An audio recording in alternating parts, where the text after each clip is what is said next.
Um, Hi, my name is Marie, and I wrote a book in 2011 about the drug war and policies, and I was on the Oprah show, Dr. Drew, NPR, Fox News, um, regarding drug policy. And today, what I'm here to speak to is about another drug policy that is exacerbating the drug problem in the U.S. Uh, it's regarding a second Sackler, Richard Sackler opiate, that he is spending billions of dollars marketing as a cure, or what he infers that it's a cure. The marketing says it's an effective treatment, but it actually has been shown by drug companies who tested it that it makes opiate addiction worse, that the majority of users relapse within a few months and go back to using stronger street drugs. When people transition back to stronger street drugs, they often end up dying. So Suboxone is not only exacerbating the opiate addiction problem, but it's increasing the death rate. And it's being deceptively marketed in the same way that OxyContin was deceptively marketed. Um, if you recall that Sackler promoted OxyContin as safe and non-addictive if used as directed, and it was while he was, hundreds and thousands of people, especially young people, were dying, at which time he was known, which was documented in court papers, that he turbocharged sales of OxyContin. And now for Suboxone, his second opiate, very similar marketing, even more exploitive, are being used. Suboxone is promoted often assertively at all public facilities, including rehabilitation programs, jails, detox facilities, and even prisons as of 2022. Suboxone is given to any prisoner who asks for it in the U.S. prisons, despite entering prison drug-free. Being drug-free is a prerequisite, is a requirement to get on Suboxone. And Congress directed that all federal prisons must comply and give any prisoner who wants to use what is basically synthesized heroin to be able to get it and get addicted while in prison, and will likely be addicted to an opiate that's been shown to lead to stronger, harder drugs and addiction, and just with street drugs and heroin. So this is obviously not reducing opiate addiction and making it worse, being that when kids of all ages, as young as 16, enter a rehabilitation recovery program, or they go to jail, usually for drugs, they're put on Suboxone, almost always without their knowledge that it's another addictive opiate that they're being put on, now that they've spent 3 days detoxing and meet the requirements of being drug-free. And they're put on Suboxone and told that it will help reduce their cravings. And they aren't told that the reason it helps reduce their cravings is because it is another opiate / synthesized heroin. So they also aren't told that it has very serious side effects, such as rapid and extreme tooth decay, and long-lasting constipation, and there's just a lot of reasons people just don't tend to stay on it long, as testing showed. And so they get off within a couple months, few months, and they relapse at a very high rate. And none of this is reflected in the advertisement. Billions of dollars in and just targeted toward families looking for solutions for addiction problems. And they're told in the advertisements that it's just marketed very widely as an effective treatment that is more effective than rehabilitation, especially abstinence-based rehabilitation, which is, all other countries use abstinence-based rehabilitation as a primary focus, and all other countries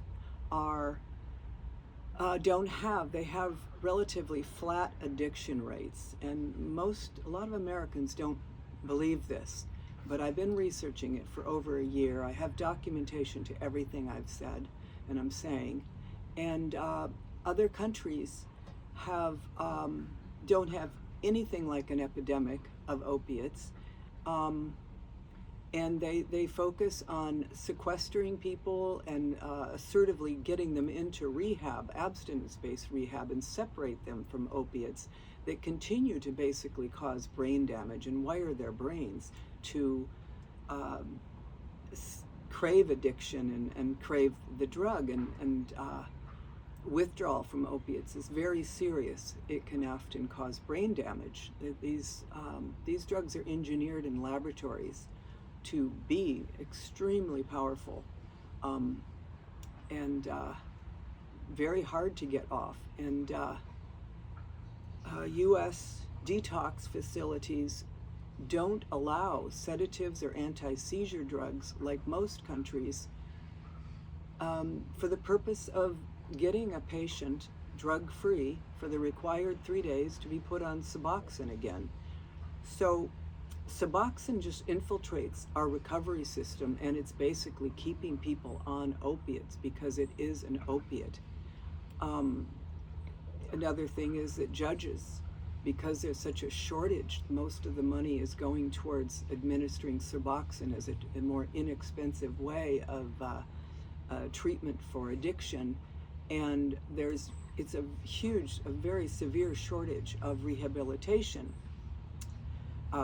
Public rehabilitation's affordable programs are turning people away regularly who are trying to get off drugs because they don't have the space, because so much money is being spent on administering and going right to the drug companies to put people on Suboxone as a better alternative because of the claims by drug companies.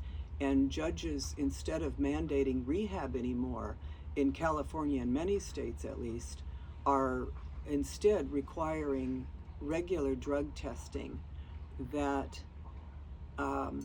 it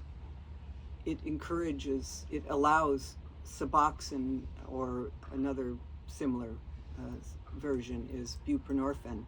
And so cannabis, alcohol would be a violations, but they're encouraged to take what is basically heroin in a pill, or synthesized heroin. And despite most people aren't aware, including government officials, that the majority of people using these opiates, they don't get off drugs, they just go back to using stronger drugs.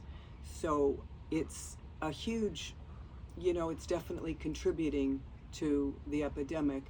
And another significant factor is that the drug companies were fined billions of dollars for the deceptive marketing of OxyContin, including Richard Sackler. And most of that money is going back into their pockets by way of harm reduction organizations, which are considered as drug company front groups.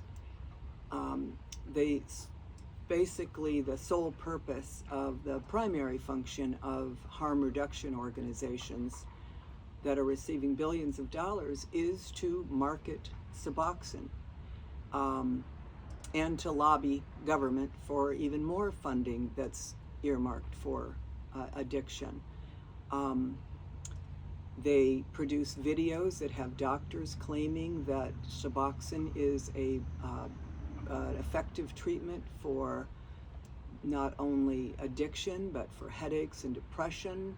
And they show the doctors sometimes in some ads show charts of a person's brain and say that some people are born with a need for opiates, which is, it's absolutely zero evidence of this, and there is evidence to the contrary, especially an experiment called Rat Park and others.